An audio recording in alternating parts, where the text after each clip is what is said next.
உங்கள எத்தனை பேர் நைட்லாம் தூங்காம உங்களால கண்ட்ரோல் பண்ண முடியாத விஷயங்களை நினைச்சு கவலைப்பட்டுக்கிட்டு இருக்குது? உங்களுக்காக தான் டேல் கார்னெகி ஒரு சூப்பரான புக்கை 70 வருஷத்துக்கு முன்னாடி எழுதி வச்சிருக்காரு. அந்த புக்கோட பேரு how to stop worrying and start living. இந்த புக்கோட ஸ்பெஷாலிட்டியே இது 70 வருஷத்துக்கு முன்னாடி எழுதியிருந்தாலும் அதுல சொல்லியிருக்கிற விஷயம்லாம் இன்னைக்குமே நம்ம கூட கனெக்ட் ஆகும். நீங்க ரொம்ப ஓவர் திங்க் பண்றவரா? சின்ன சின்ன ஆன்சைட்டிஸ்லாம் உங்களை ரொம்ப அஃபெக்ட் பண்ணுதா? இந்த வீடியோவை கடைசி வரைக்கும் பாருங்க.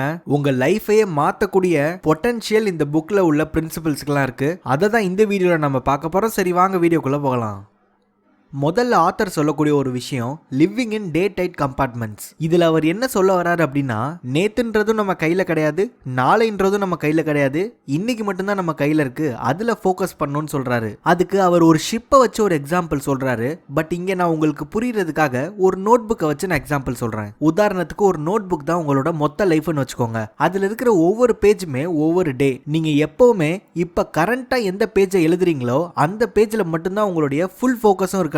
போன பேஜ்ல எழுதுனதை பத்தி நீங்க ஒரி பண்ணக்கூடாது. அதே நேரத்துல அடுத்த பேஜ்ல நீங்க என்ன எழுத போறீங்கன்ற ஓவர் திங்கும் பண்ணக்கூடாது. ஒரு எக்ஸாம்பிள் ஒன்னு பார்ப்போம். பிரியா இந்த வாரம் ரொம்பவே ஸ்ட்ரெஸ்ஸா இருக்கா. அதுக்கு காரணம் என்னன்னா, நேத்து மீட்டிங்ல மேனேஜர் அவளை ரொம்ப திட்டாரு அண்ட் நாளைக்கு அவளுக்கு ஒரு முக்கியமான பிரசன்டேஷன் இருக்கு. இப்ப பிரியாவோட மனநிலை எப்படி இருக்குன்னு பாத்தீங்கன்னா, நேத்து அவளுக்கு நடந்த அந்த மீட்டிங் ஞாபகம் வந்து அது அப்படியே நாளைக்கு நடக்க போற பிரசன்டேஷனை பத்தின கவலைகளா மாறிடும். இதுல இன்னைக்குன்னு ஒரு நாள் இருக்கதையே பிரியா உணர மாட்றா. ஆனா பிரியா என்ன பண்ணணும் அப்படின்னா, நம்ம அந்த நோட் புக் எக்ஸாம்பிள் பார்த்த மாதிரி போன பேஜ்ன்ற அந்த மீட்டிங்கை மறந்துட்டு அடுத்த பிளாங்க் பேஜா இருக்கிற அந்த பிரசன்டேஷனை பத்தியும் கவலைப்படாம கரண்ட் பேஜா இருக்கிற டுடேல அவ ஃபோக்கஸ் பண்ணணும். உதாரணத்துக்கு அவளுக்கு கொடுத்த வேலைகளை முடிக்கிறதா இருக்கலாம், இல்லனா நாளைக்கு நடக்க போற அந்த பிரசன்டேஷனுக்கு ப்ரிப்பேர் ஆகிறதா இருக்கலாம். இந்த மாதிரி பிரியா அவளோட கரண்ட் பேஜஸை ப்ராப்பரா எழுதணும், ஃபோக்கஸ் பண்ணணும். அப்படி பண்ணாலே அவளோட மைண்ட் அவனால கிளியரா வச்சுக்கிட்டு ப்ரொடக்டிவா இருக்க முடியும். சோ டேல் கார்னெகி இந்த living in day tight compartments அப்படின்ற டாபிக்ல என்ன சொல்ல வராரு அப்படின்னா, உங்களுக்கு கிடைக்கிற ஒவ்வொரு நாளுமே ஒரு நோட் புக்கோட ஃப்ரெஷ் பேஜா நீங்க கன்சிடர் பண்ணணும். உங்களால அன்னைக்கு என்ன பண்ண முடியுமோ அதுல நீங்க ஃபோக்கஸ் பண்ணணும். போன பேஜ்ல நீங்க எழுதினதை பத்தி கவலைப்படக்கூடாது. அடுத்த பிளாங்க் பேஜ்ல என்ன எழுத போறோமோ அப்படின்னு நினைச்சும் கவலைப்படக்கூடாது. அப்படி இருந்தாலே அன்னெசரி ஸ்ட்ரெஸ் எல்லாம் தவிர்க்கலாம்னு சொல்றாரு ஆத்தர். ரெண்டாவது ஆத்தர் சொல்ற விஷயம் த லா ஆஃப் ஆவரேஜஸ். இந்த டாபிக்ல என்ன சொல்றாங்க அப்படின்னா, நம்மளோட ஒரிஸ் எல்லாத்தையுமே ஒரு ஸ்டாட்டிஸ்டிக்கா அப்ரோச் பண்ண சொல்றாங்க. இந்த கான்செப்ட் படி ஆத்தர் என்ன சொல்றாருன்னா, நம்ம ஓவர் திங்க் பண்ற நிறைய ஒரிஸ்லாம் உண்மையிலேயே நடக்கிறதுக்கான பாசிபிலிட்டிஸ் ரொம்பவே கம்மியான சான்சஸ் தான் இருக்கு.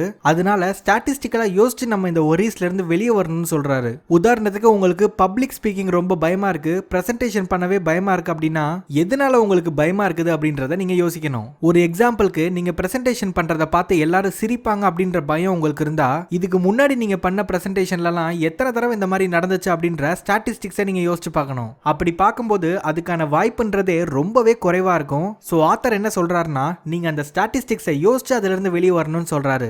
மூணாவதா the magic formula. Dale Carnegie நம்ம ஒரிஸ் எல்லாம் ஹேண்டில் பண்றதுக்கு ஒரு 3 ஸ்டெப் மேஜிக் ஃபார்முலாவை இங்க சொல்றாரு. ஸ்டெப் நம்பர் 1, நீங்க உங்களையே ஒரு கேள்வி கேட்டுக்கணும், இந்த விஷயத்தை நான் பண்றனால அப்படி என்ன ஒஸ்டா நடந்துற போது அப்படின்னு. ஸ்டெப் நம்பர் 2, அந்த ஒஸ்டா நடக்கிற விஷயத்துக்கு மென்டலா நீங்க ப்ரிப்பேர் ஆகிக்கிறது. ஸ்டெப் நம்பர் 3, அந்த ஒஸ்டா நடக்கிற விஷயம் என்ன உங்களையே நீங்க இம்ப்ரூவ் பண்ணிக்கிட்டு அதை தவிர்க்க முடியும் அப்படின்றத யோசிக்கிறது. உதாரணத்துக்கு நீங்க ஒரு பிசினஸ் ஓனரா இருக்கீங்க, ஒரு கிளைண்ட்டை பார்க்க போறீங்க ஒரு டீலுக்காக. அந்த டீல் ஒழுங்கா அமையுமான்ட்டு உங்களுக்கு ரொம்ப கவலையா இருக்கு. இப்போ நீங்க என்ன பண்ணணும் அப்படின்னா, இந்த மேஜிக் ஃபார்முலாவை ஃபாலோ பண்ணணும். மொதல் ஸ்டெப்பா இந்த கிளைண்ட் மீட்டிங் ஒழுங்கா அமையலன்னா என்ன ஒஸ்டா நடக்கும் அப்படின்றத யோசிக்கணும்.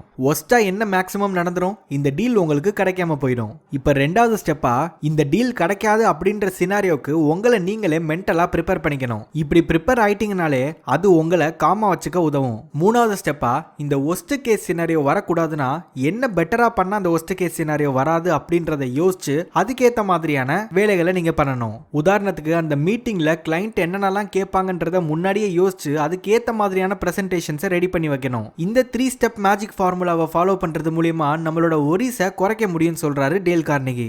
அடுத்ததா அனலைஸ் அண்ட் சால்வ் ஒரிஸ்.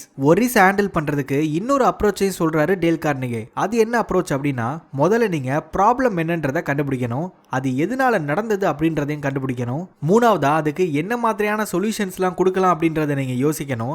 நாலாவதா நீங்க யோசிச்ச சொல்யூஷன்ஸ்லயே எது பெஸ்ட்டோ, எது உங்களால பண்ண முடியுமோ அந்த சொல்யூஷனை நீங்க சூஸ் பண்ணணும். உதாரணத்துக்கு உங்களுக்கு கண்டினியூஸா கிரெடிட் கார்டில் டியூ வருது அப்படின்னா, அதாவது உங்களால கிரெடிட் கார்டு பில்லை ஃபுல்லா கட்ட முடியாம அந்த அமௌண்ட்டை கேரி ஃபார்வர்ட் பண்றது. ஸோ முதல்ல நீங்க ப்ராப்ளம் என்னன்றதை யோசிக்கணும். ப்ராப்ளம் என்ன? ஹை இன்ட்ரெஸ்ட் கிரெடிட் கார்டில் டியூ வருது. ரெண்டாவதா எப்படி இது நடக்குது அப்படின்ற காரணத்தை கண்டுபிடிக்கிறது. இதோட காரணம் என்ன? மாசம் மாசம் நீங்க பட்ஜெட் சரியா போடாதனால ஓவர் ஸ்பெண்ட் பண்ணிக்கிட்டு இருக்கீங்க, அதுதான் காரணம். இப்போ மூணாவதா இதுக்கான சொல்யூஷன்ஸை நீங்க யோசிக்கணும். சொல்யூஷன் நம்பர் 1 பட்ஜெட் கிரியேட் பண்றது.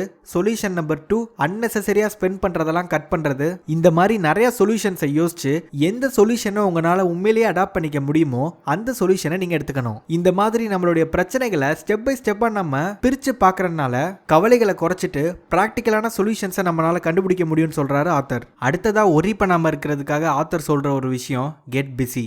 இது ஒரு சிம்பிளான அண்ட் பவர்ஃபுல்லான ஒரு மெத்தட். உங்களை எப்பவுமே ஒரு மீனிங்ஃபுல்லான ஒரு ஒர்க்லையோ இல்லை ஆக்டிவிட்டிலையோ என்கேஜாக வச்சிருந்தீங்க அப்படின்னா இந்த தேவையில்லாமல் ஓவர் திங்க் பண்ணி ஒரி பண்ணிட்டு இருக்க மாட்டீங்க அப்படின்னு சொல்றாரு ஆத்தர். இதுக்கு ஒரு எக்ஸாம்பிள் பார்க்கணும் அப்படின்னா, நீங்கள் எக்ஸாம் எழுதி முடிச்சிட்டீங்க, இப்போ ரிசல்ட்டுக்காக வெயிட் பண்ணிட்டு இருக்கீங்க. ஆனால் உங்களுக்கு அந்த ரிசல்ட்டை நினச்சி ரொம்ப கவலையாக இருக்குது. அதை நினச்சி டெய்லி ரொம்ப ஓவர் திங்க் பண்ணிட்டு இருக்கீங்க. உங்களுக்கு தெளிவாகவே தெரியும் அந்த ரிசல்ட் இனிமேல் உங்கள் கையில் இல்லை அப்படின்றது. ஆனாலும் அதை திங்க் பண்ணி நீங்கள் ஒரி பண்ணிட்டு இருக்கீங்க அப்படின்னா வேற ஏதாவது மீனிங்ஃபுல்லான ஒரு ஆக்டிவிட்டியில், உதாரணத்துக்கு ஒரு என்ஜிஓவில் வாலண்டியரா போய் ஒர்க் பண்ணிட்டு இருக்கீங்க அப்படின்னா அங்க என்கேஜா இருக்கறனால உங்களுக்கு இந்த எக்ஸாம் ரிசல்ட்ஸை நினைச்சு பெருசா ஒரி பண்ணிட்டு இருக்க மாட்டீங்க. அதே சமயம் இது ஒரு மீனிங்ஃபுல்லான ஒரு ஆக்டிவிட்டின்றனால உங்களுக்கு மன நிறைவும் கிடைக்கும். அடுத்ததா ஆத்தர் சொல்ற ஒரு விஷயம் அக்செப்ட் த இன்எவிட்டபிள். உங்களால கண்ட்ரோல் பண்ண முடியாத ஏதாவது ஒரு சிச்சுவேஷன் உங்களுக்கு அமைஞ்சது அப்படின்னா அதுல பெருசா ஓவர் திங்க் பண்ணாம அதுக்கு உங்களை நீங்களே சரண்டர் பண்ணணும் அப்படின்னு சொல்றாரு ஆத்தர். உதாரணத்துக்கு நீங்க ஏர்போர்ட்ல போர்டிங் பாஸ்லாம் வாங்கி வெயிட் பண்ணிட்டு இருக்கீங்க. அந்த நேரம் வெதர் காரணமா ஃபிளைட் ஒரு 3 மணி நேரம் டிலே ஆயிடுச்சு அப்படின்னா உங்களால கண்ட்ரோல் இல்லாத அந்த விஷயத்தை நினைச்சு ரொம்ப ஒரி பண்ணிக்கிட்டு இருக்காம அந்த டைம்ல யூஸ்ஃபுல்லான விஷயங்களை நீங்க பண்ணலாம். உதாரணத்துக்கு புக் படிக்கலாம், இல்ல ஃபேமிலியோட இருந்தீங்க அப்படின்னா அவங்க கூட குவாலிட்டியான ஒரு டைம் ஸ்பெண்ட் பண்ணலாம். இந்த மாதிரியான விஷயங்கள்ல நீங்க செலவழிக்கலாம். கடைசி ஆத்தர் சொல்ற ஒரு விஷயம் கிவ் ஃபார் ஜாய். அடுத்தவங்களோட கஷ்டங்களை கேட்டு அதுக்கு ஆறுதல் நீங்க சொல்லும்போது உங்களுடைய கஷ்டங்கள்லாம் ரொம்ப சின்னதா தெரியும் சொல்றாரு ஆத்தர். உதாரணத்துக்கு வேலையில உங்களுக்கு ப்ராப்பரா அப்ரிசியேஷன் கிடைக்கலன்னு ரொம்ப மன வருத்தத்துல இருக்கீங்க.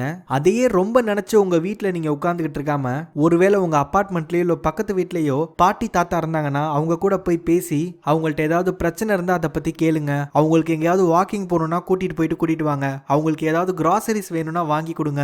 இந்த மாதிரிலாம் பண்றதுனால 2 விஷயங்கள் நடக்குது. ஒன்னு, உங்களுடைய பிரச்சனைகள் உங்களுக்கு தெரியாம போகுது. இன்னொன்னு, அடுத்தவங்களுக்கு உதவுறனால உங்களுக்கு ஒரு மன நிம்மதியும் கிடைக்குது. சோ இந்த விஷயங்கள் எல்லாம் ஃபாலோ பண்ணோம் அப்படின்னா நம்ம ஒரீஸை பத்தி கவலைப்படாம நிம்மதியா வாழலாம்னு சொல்றாரு ஆத்தர். சோ இந்த புக் சம்மரியில நம்ம என்னென்னலாம் பார்த்தோம்? நம்ம வாழ்க்கையை நம்ம நோட் புக் மாதிரி பார்க்கணும். அதுல போன பேஜையும் அடுத்த பேஜையும் பத்தி கவலைப்படாம கரண்ட் பேஜை எழுதுறதுல நம்ம ஃபோக்கஸ் பண்ணணும். அடுத்ததா நம்ம ஒரு விஷயம் பண்ணும்போது அதுல என்ன தப்பா நடக்க வாய்ப்பு இருக்கோ அது எத்தனை தடவை நம்ம வாழ்க்கையில முன்னாடி நடந்திருக்கு அப்படின்றத யோசிச்சு ஒரி பண்றதை ஸ்டாப் பண்ணணும். அடுத்ததா ரொம்ப கவலைப்படாம இருக்க மேஜிக் ஃபார்முலாவை அப்ளை பண்ணணும். மேஜிக் ஃபார்முலால 3 ஸ்டெப் இருக்கு. முதல் ஸ்டெப், நீங்க பண்ற விஷயம் தப்பா போனா என்ன ஒஸ்டா நடக்க வாய்ப்பு இருக்கு அப்படின்றத யோசிக்கிறது. ரெண்டாவது ஸ்டெப்பா, அப்படி நடக்கும்போது அந்த சிச்சுவேஷனுக்கு உங்களை மென்டலா ப்ரிப்பேரா வச்சுக்கிறது. மூணாவதா, அந்த ஒஸ்ட் கேஸ் சினாரியோ உங்களுக்கு நடக்கக்கூடாது அப்படின்னா எதை உங்கள்கிட்ட இம்ப்ரூவ் பண்ணா அது நடக்காம இருக்கும் அப்படின்றத நீங்க யோசிக்கணும். அடுத்ததா நம்ம பார்த்தது அனலைஸ் அண்ட் சால்வ் கொரிஸ். அதாவது முதல்ல ப்ராப்ளம் என்னன்றதை ஐடென்டிஃபை பண்ணணும். ரெண்டாவதா அதுக்கான காரணம் என்னன்றதை கண்டுபிடிக்கணும். மூணாவதா என்னென்ன சொல்யூஷன் இருக்கு அப்படின்றத யோசிக்கணும். நாலாவதா அதுலேயே பெஸ்ட் சொல்யூஷன் அண்ட் உங்களால பண்ண முடிகிற ஒரு சொல்யூஷன் என்னன்றதை கண்டுபிடிக்கணும். அதுக்கப்புறம் ரொம்ப ஒரி பண்ணாம இருக்கிறதுக்காக உங்களை எப்பவுமே நீங்க என்கேஜா வச்சிருக்கணும். அதுவும் ஒரு மீனிங்ஃபுல்லான ஒரு ஒர்க் இல்லைன்னா ஆக்டிவிட்டியில உங்களை நீங்களே என்கேஜா வச்சிருக்கும் போது நீங்க கவலையெல்லாம் மறக்கிறீங்க. அதே நேரத்தில் உங்களுக்கு மனநிறைவும் கிடைக்கும். அடுத்ததா நம்ம பார்த்தது நம்மளால கண்ட்ரோல் பண்ண முடியாத சிச்சுவேஷன்ல உங்களை நீங்களே சரண்டர் பண்ணிடணும். அடுத்ததா அடுத்தவங்களுடைய பிரச்சனைகளை கேட்டு அதுக்கு நீங்க ஹெல்ப் பண்ணும்போது உங்களுடைய பிரச்சனைகள் சின்னதா தெரியும் அண்ட் அவங்களுக்கு ஹெல்ப் பண்ண ஒரு மனநிறைவு உங்களுக்கு கிடைக்கும். இந்த டேல் கார்னிகி சொன்ன இந்த ஸ்டெப்ஸ் எல்லாம் நீங்க ஃபாலோ பண்றது மூலமா ஒரி பண்றதெல்லாம் கம்மி பண்ணிட்டு உங்க லைஃபை நீங்க சந்தோஷமா வாழ முடியும். இந்த புக் சம்மரி உங்களுக்கு பிடிச்சிருக்கும்னு நம்புறேன். பிடிச்சிருந்ததுன்னா லைக் பண்ணுங்க, ஷேர் பண்ணுங்க. அண்ட் இந்த புக்கை நீங்க வாங்கி படிக்கணும் அப்படின்னு நினைச்சீங்கன்னா டிஸ்கிரிப்ஷன்ல பையிங் லிங்க் கொடுத்துருக்கேன். அதை யூஸ் பண்ணி நீங்க வாங்கிக்கலாம். அண்ட் நம்ம சேனலை நீங்க இன்னும் சப்ஸ்கிரைப் பண்ணாம பார்த்துக்கிட்டு இருந்தீங்கன்னா சப்ஸ்கிரைப் பண்ணிட்டு அந்த பெல் ஐக்கானை கிளிக் பண்ணிக்கோங்க. அப்பதான் நான் போடக்கூடிய ஒவ்வொரு வீடியோவும் உங்களை நோக்கி வரும்.